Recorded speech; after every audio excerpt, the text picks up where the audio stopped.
চূড়ান্ত ঝড়ের অপেক্ষা করছে আমরা। ইসলাম এবং জাহেলিয়াতের চূড়ান্ত লড়াইয়ে আমরা বিজয় হবে ইনশাআল্লাহ। সে জাহেলিয়াতের ঝড় মোকাবেলা করব, সে যুদ্ধ মোকাবেলা করে আমরা এগিয়ে যাব ইনশাআল্লাহ। জামাত ইসলামীর উদ্দেশ্য তো আমরা জানি নাকি? কি করা? জামাতের উদ্দেশ্য লোককে কি বলা আছে? আমরা এদেশে একটি ন্যায় ইনসাফ ভিত্তিক সমাজ কায়েম করতে চাই আর আল্লাহর কাছে সন্তুষ্টি পেতে চাই। এ দুটো তো কোরআন শরীফে আল্লাহ এটা বলছেন নাকি? না, আমরা বানাইছি। কোথায় আছে? সূরা সফ, এখানে আল্লাহ তাআলা বলেছেন তুনজিকুম মিন আযাবিন আলিম। নাম্বার 1 কি? তারপরে ইয়াগফির লাকুম ওয়া ইউদখিলকুম। কয়টা পাইছেন? কি কি পাইলেন? আযাব থেকে মুক্তি, মাগফিরাত, তারপর কি? জান্নাত। অন্য আয়াতে তো ওয়ারিদওয়ানুম মিনাল্লাহি আকবার আছে না? আল্লাহর সন্তুষ্টি আছে। আর এখানে জান্নাত জাহান্নাম সব বলে, মাগফিরাত বলে, আর অন্য জায়গায় রিদওয়ানুম মিনাল্লাহি আকবার। টোটাল সামারিটা কি? জামাত ইসলামী যে বলেছে আল্লাহর সন্তুষ্টি অর্জন। তো বলে যে এটা না আছে, ন্যায় ইনসাফ ভিত্তিক সমাজ তো নাই। আছে? কোথায় আছে? এর পরের আয়াতে ওয়া উখরা তুহিব্বুনাহা নাসরুম মিনাল্লাহ ওয়া ফাতহুন করিম। আল্লাহ তাআলা কি দিবেন? বিজয় দিবেন। কিভাবে? বৈষম্যবিরোধী ছাত্র আন্দোলনের মাধ্যমে নাকি? আল্লাহর নুসরতের বদৌলতে লড়াই সংগ্রাম যাই করেন, আল্লাহর নুসরত না যোগ হলে সাফল্য। তাহলে আমাদের উদ্দেশ্য লক্ষ্য সম্পর্কে আল্লাহ কোরআনে বলেছেন, সেটাই জামাত উদ্দেশ্য লক্ষ্য এসে নির্ধারণ করেন। কোনো সন্দেহ আছে? সূরা হাদীদে কি বলা হয়েছে? লিয়াকুমান নাসু বিল কিসত। কিসত মানে কি? ইনসাফ, ন্যায় বিচার। তাহলে এরকম একটা সমাজ তো আমরা চাই। চাই তো নাকি? যারা চান না হাত তোলেন। একজনও নেই, সবাই চায়। এরকম বাংলাদেশের সব মানুষ কি চায়? এখানে যে শতভাগ হলো, ম্যাক্সিমাম কে চায়? চায় না। তাহলে সমস্যা কোন জায়গায়? সমস্যার জায়গাটা হচ্ছে মানুষকে সেই লক্ষ্যের দিকে আমরা দাবিত করাইতে এখনো পুরোপুরি পারি নাই। একটা অংশ পেরেছি, যতটুকু পেরেছি আলহামদুলিল্লাহ। বাকিটার জন্য কাজ করতে হবে। ইসলামী সমাজ বা ন্যায় ইনসাফ ভিত্তিক সমাজ কায়েম করতে হলে কয়েকটা জিনিস আপনাকে অ্যাচিভ করতে হবে। একটা হলো জনগণের আস্থাভাজন নেতৃত্ব। শুধু নেতৃত্ব হলে হবে না, আপনাকে জনগণের কনফিডেন্স যে এরা পারবে। আমরা তো লোক ভালো মাশাআল্লাহ। ওই যে আমার এলাকার হিন্দু লোক একটা বলছে না, এরা মদ খায় না, জুয়া খেলে না, দুর্নীতি করে না, বলছে ওই জনসভায়। এটা আওয়ামী লীগের। ওই যে আমাদের দেশের বিগত সরকার জাহালমকে জেলখানায় সাজা কাটাইছে কিসের? এই ঘটনা জানেন আপনারা? শুধু নামের হেরফেরের কারণে একজন লোক জেল কাটলো, মনে আছে? আস্থাবাদন লিডারশিপ লাগবে। জনগণ মনে করবে যে জামাত ইসলামী সৎ যোগ্য। শুধু তাই না, জামাত ইসলামের উপর দেশের দায়িত্ব আসলো, সে দায়িত্ব সফলভাবে সততার সাথে যোগ্যতার সাথে পালন করতে পারে। তাহলে এখন ওভারঅল কিন্তু বলে ভাই আপনারা পারবেন কিনা, এই চিন্তাটা করে। আমরা বলতে চাই ইনশাআল্লাহ আমরাই পারবো। ইনশাআল্লাহ এই আস্থাটা জনমধ্যে তৈরি হবে আগামীতে ইনশাআল্লাহ। সেকেন্ড হলো সাংগঠনিক মজবুতি লাগবে। ও ঢিলা ঢালা সংগঠন দিয়ে হবে না, টনটনা সংগঠন। বোঝা গেল? কেমন সংগঠন? আরেকটা জিনিস লাগবে, আপনার রাজনৈতিক অবস্থানও শক্তিশালী হতে হবে। শুধু সংগঠন আছে কিন্তু পলিটিক্যাল ইমেজ নেই, পলিটিক্যাল আপনাকে কাউন্ট করে না। তাহলে আমরা সাংগঠনিক লিডারশিপ তৈরি করলে হবে না, পলিটিক্যাল লিডারশিপও আমাদের লাগবে। লাগবে না? এরপরে আমাদের সক্রিয় জনমত লাগবে। শব্দটা কি? না শুধু জনমত। সক্রিয় জনমত আর জনমত কি পার্থক্য? এক কথায় বুঝাই দিই, সময় তো কম। তাহলে এক ভাই যদি বিএনপি করে, আরেক ভাই জামাত করে, তৃতীয় ভাইটি যদি সক্রিয় জনমত আদর্শকে ধারণ করে থাকে, তাহলে তিনি কোন ভাইকে ভোট দেবে? জামাতে ভোট। এরকম আদর্শিক ভোটার যতদিন তৈরি না হবে, মিনিমাম 45 থেকে 50% এদিকে বিপ্লবের আশা করেন না। ঝড় কি শুরু না শেষ? চূড়ান্ত ঝড়ের অপেক্ষা করছে আমরা। ইসলাম এবং জাহেলিয়াতের চূড়ান্ত লড়াইয়ে আমরা বিজয় হবে ইনশাআল্লাহ। সে জাহেলিয়াতের ঝড় মোকাবেলা করব, সে যুদ্ধ মোকাবেলা করে আমরা এগিয়ে যাব ইনশাআল্লাহ। তাহলে ঝড় যেমন মজবুত শিখরের বৃক্ষ থেকে হেলিয়ে দিতে পারে না, যত বাধা বিপত্তি আসুক, গত 15 বছরেও যদি ভয়াবহ কিছু আসে, রাজধানী মহানগরীর দক্ষিণের মজবুত সংগঠন সকল ঝড় ভূমিকম্প মোকাবেলা করে এগিয়ে যাবে ইনশাআল্লাহ। 2 নম্বর প্রয়োজন কি? বিপ্লবের জন্য অপরিহার্য সাংগঠনিক মজবুতি। আর কেন মজবুতি করা লাগবে? বিরোধিতার মোকাবেলা। আর কি? বিজয়। 2 নম্বর কি? বিজয় আনতে হলে মজবুতি লাগবে। 3 নম্বর কি? বিজয়কে টিকায় রাখতে হলে মজবুতি লাগবে। মদিনায় আল্লাহ রাসূল সাল্লাল্লাহু আলাইহি ওয়াসাল্লাম রাষ্ট্র কায়েম করেছিলেন। 1 বছর যেতে না যেতে আক্রমণের শিকার হয়েছিলেন। কান্নাহুম বুনিয়ানুম মারসুস আশিদ্দা আলাল কুফার রহমাউ বাইনাহুম। সেই বৈশিষ্ট্য সাহাবাদের মধ্যে ছিল। কুরাইশদের সেই সশস্ত্র প্রতিরোধ মোকাবেলা করে বিজয়কে টিকিয়ে গেল। টিকলো কিনা? তাহলে আপনি বিজয় লাভ করলে হবে না, বিজয়কে টিকাইতে হলেও শক্তিশালী সংগঠন লাগবে।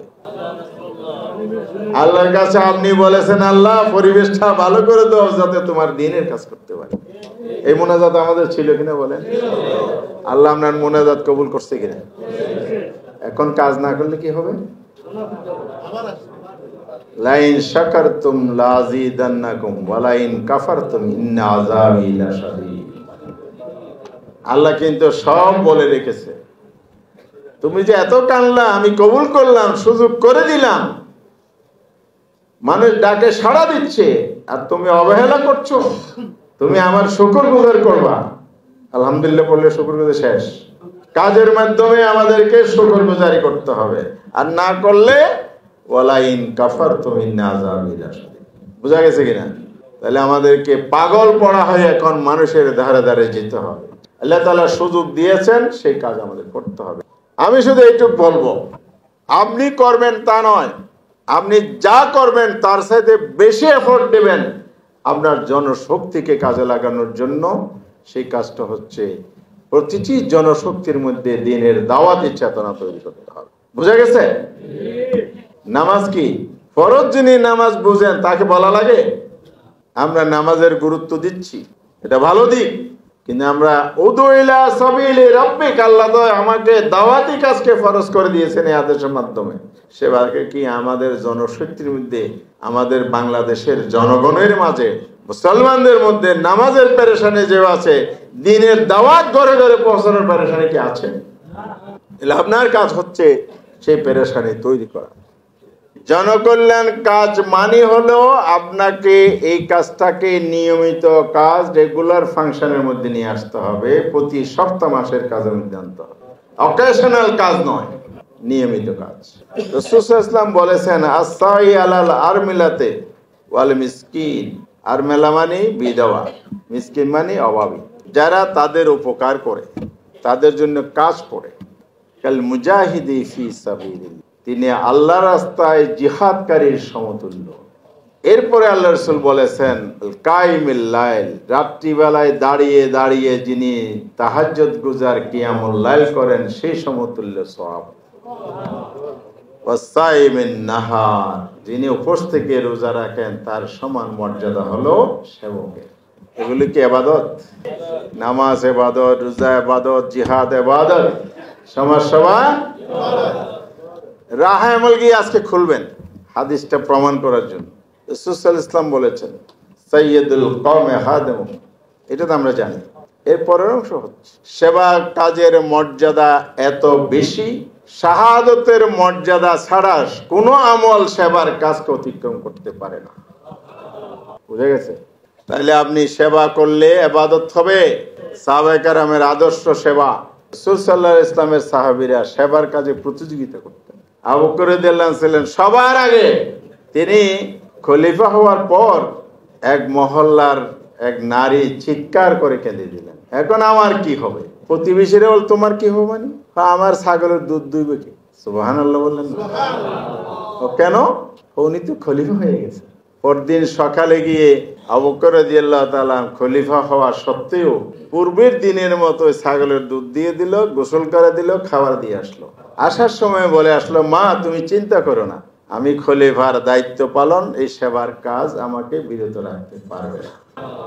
ওমর রাদিয়াল্লাহু তাআলা সারা জীবন প্রতিযোগিতা করেছে, সর্বশেষ তাবুকের যুদ্ধের ত্যাগকানি আপনারা জানেন, সেদিন সারেন্ডার করেছে, আর প্রতিযোগিতা করবো না, আমি আবু বকরকে অতিক্রম করতে পারবো না। আবু বকর বর্তমানে ওমর রাদিয়াল্লাহু তাআলার ব্যাপারেও সাহাবায়ে কেরাম বলেছেন, আমরা এত চেষ্টা করেছি ওমরকে অতিক্রম করতে পারি না। তাহলে ওনারা যদি এই আদর্শ স্থাপন করে আমরা পারি না? রাসূলুল্লাহ সাল্লাল্লাহু আলাইহি ওয়াসাল্লাম করেন নাই? করেছেন। তিনি তো মুখে দাওয়াতে দেন নেই, সেবা দিয়ে কিন্তু আকৃষ্ট করে নিজের থেকে দাওয়াত কবুল করছে। অসংখ্য ঘটনা আছে, বুড়ির ঘটনা তো জানেন। যাই হোক প্রিয় ভাইরা আমার, আখিরাতের জন্য আল্লাহ রাসূল যেভাবে বলেছেন, পানি যেমন আগুন নিভিয়ে দেয়, সেবার কাজ গুনাহকে নিভিয়ে দেয়। এভাবে অনেক হাদিস বলা যাবে। 4 নম্বর পয়েন্ট, সর্বস্তরে যোগ্য নেতৃত্বের সমাবেশ। যোগ্য নেতৃত্ব যদি আমিরে জামাত হয়, সে জায়গায় যোগ্যতা সম্পন্ন আমির হবে। জেলায় হয়, মহানগরীতে হয়, উপজেলা, থানা, ওয়ার্ড, ইউনিট, তৃণমূলের সব লেভেলে যোগ্য নেতৃত্বের সমাগম হতে হবে। তাহলে সংগঠন মজবুত হবে, কারণ নেতৃত্বের কারণেই সংগঠন এগিয়ে যায়, আবার নেতৃত্বের কারণে সংগঠন, কথা বোঝা গেছে? নেতা যদি সক্রিয় থাকে, কর্মীরা নিষ্ক্রিয় থাকতে পারে না। কিছু ব্যতিক্রম হলো নেতার ক্যারিশমা, তার অ্যাক্টিভিটিসে কিন্তু সেগুলো আবার সক্রিয়। কারণ আমরা লিডারশিপ মানে শুধু সাংগঠনিক কার্যক্রমের মধ্যেই যা আছে এইটাই মনে করি, কিন্তু আমার সকল সেক্টরে, আমার বিচার, আমার প্রশাসন, আমার পার্লামেন্ট, আমার সমাজ, সব ক্ষেত্রে আমার নেতৃত্ব কায়েম করতে হবে। তাইলে আমরা বিপ্লব করতে পারবো ইনশাআল্লাহ। এরপরে হলো বক্তৃতা দিতে হলে বক্তৃতার চর্চা লাগে, প্রতিভা লাগে, অভ্যাস লাগে। গান গাইতে হলেও তাই লাগে। মল্লিক ভাইকে দাঁড় করে দিলে পারবেন, কবি আল মাহমুদকে দাঁড় করলে কবিতা বলতে পারবেন, বক্তিয়ারের ঘোড়া লিখতে পারবে, আমি তো পারবো না। কিন্তু এরা সবাই মিলে জামাতের ম্যান পাওয়ার। আপনার হাতে যে ম্যান পাওয়ারটা আছে, কার মধ্যে সাংগঠনিক দক্ষতা আছে, কার মধ্যে লেখার যোগ্যতা আছে, কার মধ্যে বলার যোগ্যতা, অন্যভাবে দাওয়াতি কাজের, সামাজিক কাজের, এক এক ধরনের কোয়ালিটি। সুম্মা লা তুসআলুন্না ইয়াওমা ইযিন আনিন নাঈম। আপনি কাঠগড়ায় দাঁড়াবেন হাসরের ময়দানে। কেন? আপনি জনশক্তির প্রতিভা বিকাশে ভূমিকা রাখেন। সবাইকে কাজ দিতে হবে, এটাই নেতৃত্বের বড় গুণ। আর্থিক স্বয়ংসম্পূর্ণতা অর্জন, এই ইনফাক ফি সাবিলিল্লাহর চেতনাটা জনশক্তির মধ্যে তৈরি করতে হবে। সংগঠনের কর্মীদের পারস্পরিক সম্পর্ক আর নেতা কর্মীর সম্পর্ক, আমাদের সম্পর্কটা কি? ভ্রাতৃত্বের না কর্তৃত্বের? লাস্তা আলাইহিম বিমুসাইতির, কারে বলছে? আল্লাহ রাসূলকে আল্লাহ বলতেছে লাস্তা আলাইহিম। আমরা কর্মীদের প্রতি সদয় হব না ছড়ি ঘুরাবো? ফাবিমা রাহমাতিম মিনাল্লাহ, রহম দিন। খালি বাইতুল মাল দেন, এককালীন দেন, বৈঠকে আসেন, মিছিলে আসেন, কর্মীর চাপ সৃষ্টি করে মানসিকভাবে তাকে অস্থির করেন। তিনি খেয়েছেন কিনা, বাজার হয়েছে কিনা, ছেলের ভর্তি, মেয়ের বিয়া, এই খোঁজ খবর কি আমরা ঠিকভাবে নিতে পারি? অনেকেই পারি। যেই দায়িত্বশীলের কর্মীর 1-to-1 খোঁজ খবর এভাবে নেয়ার আছে অন্তত ওয়ার্ড পর্যায়ে, সেই ধরনের সংগঠনের কর্মীরা নেতার বলা লাগবে না, ইশারায় জীবন দিয়ে দেবে। সেরকম সম্পর্ক সংগঠনের মধ্যে থাকতে হবে। এলাকার নেতা কর্মীদের ব্যাপক প্রভাব থাকতে হবে। মজবুত সংগঠন নাকি সংগঠন প্রভাবশালী হলে হবে না, নেতারও প্রভাব থাকতে। এই সব কিছু যদি সুন্দরভাবে সংগঠনের অভ্যন্তরে আমরা তৈরি করতে পারি, তাহলে ইনশাআল্লাহ আগামী দিনের বিপ্লব যে হবে, ঢাকা মহানগরীকে বাদ দিয়েই হবে নাকি? বরং ঢাকা মহানগরীতে প্রথম বিপ্লবের ঘোষণা দেওয়া হবে। এই ঢাকা মহানগরী যেন সেই মানের সংগঠন তৈরি হয়, মজবুত হয়, এগিয়ে যায়, তার জন্য দুই একটি উপাদানের কথা বলে দিলাম। আমরা সবাই মিলে যেন সেটা বাস্তবায়ন করতে সক্ষম হই, আল্লাহর কাছে সে তৌফিক কামনা করছি। আর এর বিনিময় স্বরূপ যেন আমরা আল্লাহর কাছে উত্তম জাযা লাভ করি। শুধু দুনিয়ার বিজয় নয়, পরকালের নাজাতের মধ্যে দিয়ে আসবে ইনশাআল্লাহ। আল্লাহ তাআলা আমাদের তৌফিক দান করুন, আমিন। ওয়া তৌফিক ইল্লা বিল্লাহ। আসসালামু আলাইকুম ওয়া রাহমাতুল্লাহি ওয়া বারাকাতুহু।